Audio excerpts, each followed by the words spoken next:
இன்றைக்கி நம்ம ஃபிஷ் கறி பான்ஃப்ரெட் ஃபிஷ் கறி குழம்பு பார்க்க போகிறோம். எப்படி செய்யணும்னு அதுக்கு தேவையான ஒரு 1 கிலோ ஃபிஷ் வாங்கிக்கோங்க. பான்ஃப்ரெட் அதை க்ளீன் பண்ணிவிட்டு கொஞ்சம் லைட்டாக மசாலா போட்டு வச்சுருக்கேன். மிளகுத்தூள் சில்லி பவுடர், கொஞ்சம் லெமனு, மல்லித்தூள் போட்டு லைட்டாக மசாலா போட்டு வச்சுருக்கேன்.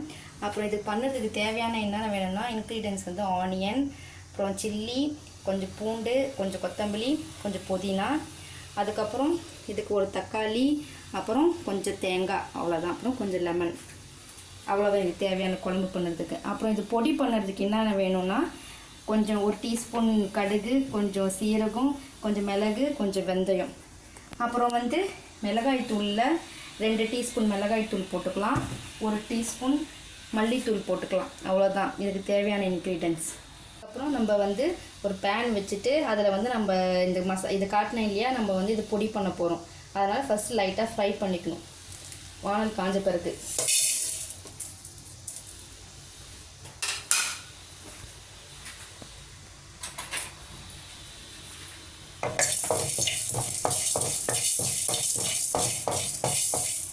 அப்புறம் திருப்பியும் கொஞ்சம் ஆயில் ஆட் பண்ணுறோம்.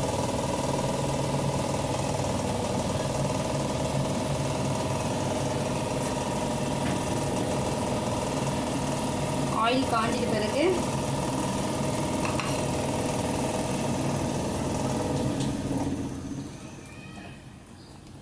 மூணு பல்லு பூண்டு போட்டுடலாம்.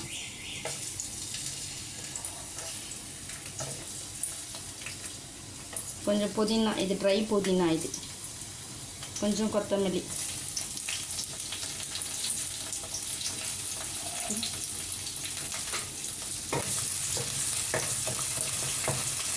அப்புறம் ஆனியன் சேர்த்து, ஆனியன் கொஞ்சம் சில்லி சேர்த்து,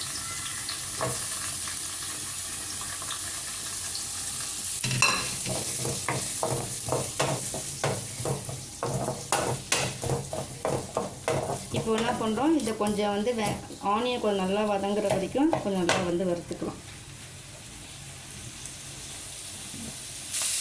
கொஞ்சம் ஆனியன் வதங்கிறதுக்கு கொஞ்சம் தேவையான உப்பு போட்டுக்கலாம். இப்போதான் சீக்கிரமாக அது கொஞ்சம் வதங்கும்.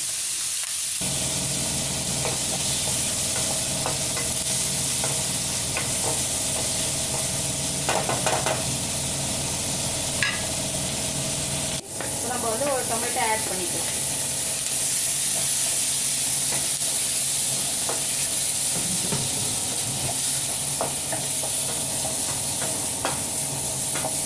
இப்போ நல்லா வதங்கணும். தக்காளி,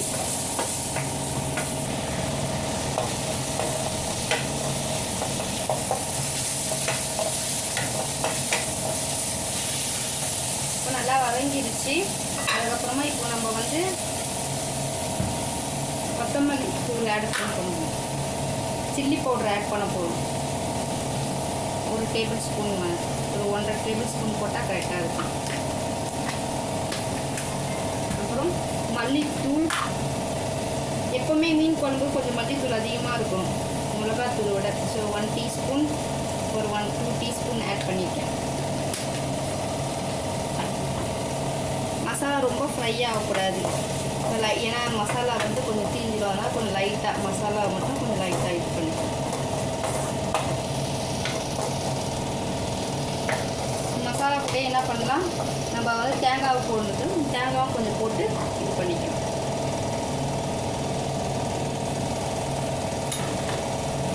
தேங்காய் போட்டு கொஞ்சம் ஃப்ரை பண்ணிக்கலாம்.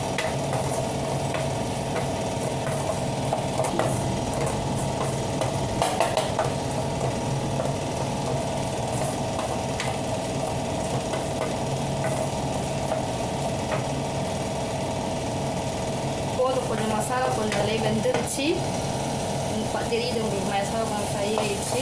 அதுக்கப்புறம் இதை எடுத்து நம்ம ஒரு மிக்ஸி ஜாரில் ட்ரான்ஸ்ஃபர் பண்ணிவிட்டு நல்லா பேஸ்ட்டாக அரைச்சிக்கலாம். வானல் வச்சுட்டு அதில் கொஞ்சம் ஆயில் ஆட் பண்ணிக்கலாம். இப்போ ஏன்னா அந்த மசாலா அரைச்சி வச்சோம் இல்லையா, அதை ஃப்ரை பண்ண போகிறோம். அதனால் தேவையான ஆயில் போதும் இதுக்கு. ஏன்னா ஆல்ரெடி கொஞ்சம் ஆயில் அதை ஊற்றியாச்சு. அப்புறம் இந்த மசாலா காட்டினேன் இல்லையா, அதை இப்போ நான் மிக்ஸி ஜாரில் போட்டு நல்லா ஒரு ஃபுல்லாக அரைச்சி வச்சுருக்கேன் பேஸ்ட் மாதிரி. இப்போ இந்த எண்ணெய் காயிட்டோம்ல, எண்ணெய் காஞ்ச பிறகு நம்ம சில்லி ஆட் பண்ணுறோம். அதில்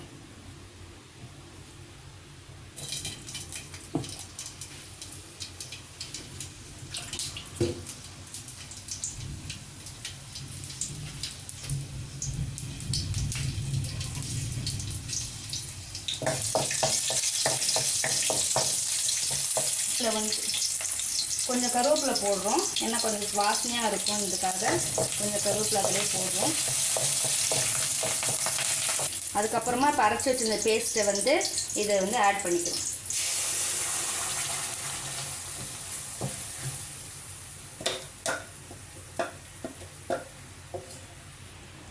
இப்போ வந்து அந்த பேஸ்ட் அதில் போட்டாச்சு. அதில் கொஞ்சம் தண்ணியும் ஊற்றிருக்கேன், நல்லா பாயில் ஆகிறதுக்காக. கொஞ்சம் நல்லா பாயில் ஆகட்டும். நம்ம இந்த பொடி பண்ணி வச்சோம் காட்டணும் இல்லையா, அதை வந்து இதுக்குள்ளே ஆல்ரெடி இது வறுத்தாச்சு. அதனால் இதில் ஒரு டீஸ்பூன், ஒரு 1.5 டீஸ்பூன் கூட ஆட் பண்ணிக்கலாம்.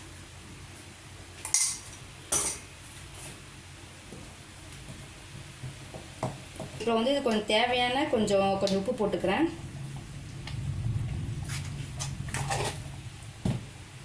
ஏன்னா ஆல்ரெடி வந்து ஃபிஷ் மசாலாவில் கொஞ்சம் சால்ட் போட்டிருக்கேன். அப்புறம் ஆனியன் வதக்கும் போதும் கொஞ்சம் சால்ட் போட்டிருக்கோம். அப்புறம் வந்து இதுக்கு தேவையான புளி கொஞ்சம் கரைச்சிக்கலாம். இது வந்து ஒரு சின்ன பால் அளவு தான் எடுத்தேன், கொஞ்சம் தண்ணி நிறைய விழுத்தாச்சு, அவ்வளோதான். இப்போ வந்து இது கொதிக்கிறதுல வந்து புளி தண்ணி ஆட் பண்ணிக்கலாம்.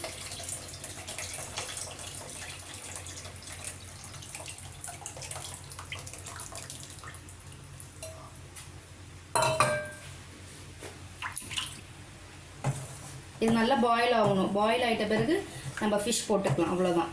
மசாலா இப்போ வந்து நம்ம பாயிலுக்கு வச்சுருந்தோம் இல்லைங்களா, அது நல்லா பாயில் ஆகிடுச்சு. இப்போ நம்ம வந்து அதில் ஃபிஷ் போட போகிறோம்.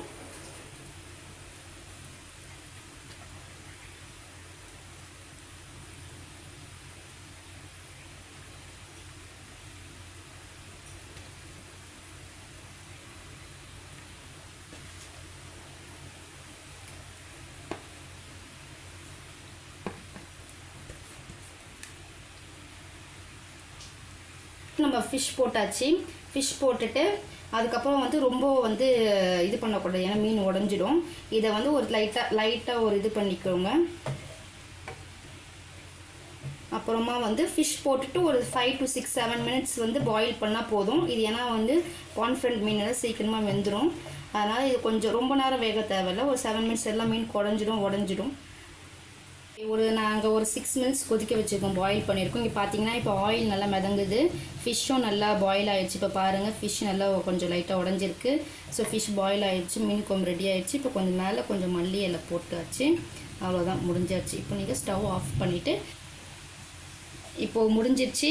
இப்போது நம்ம ரெடி ஆகிடுச்சு கோகனட் ஃபிஷ் கறி குழம்பு, இது நேம். ஓகேங்களா? Okay, thank you. இந்த வீடியோ பார்த்ததுக்கு ரொம்ப தேங்க்ஸ்.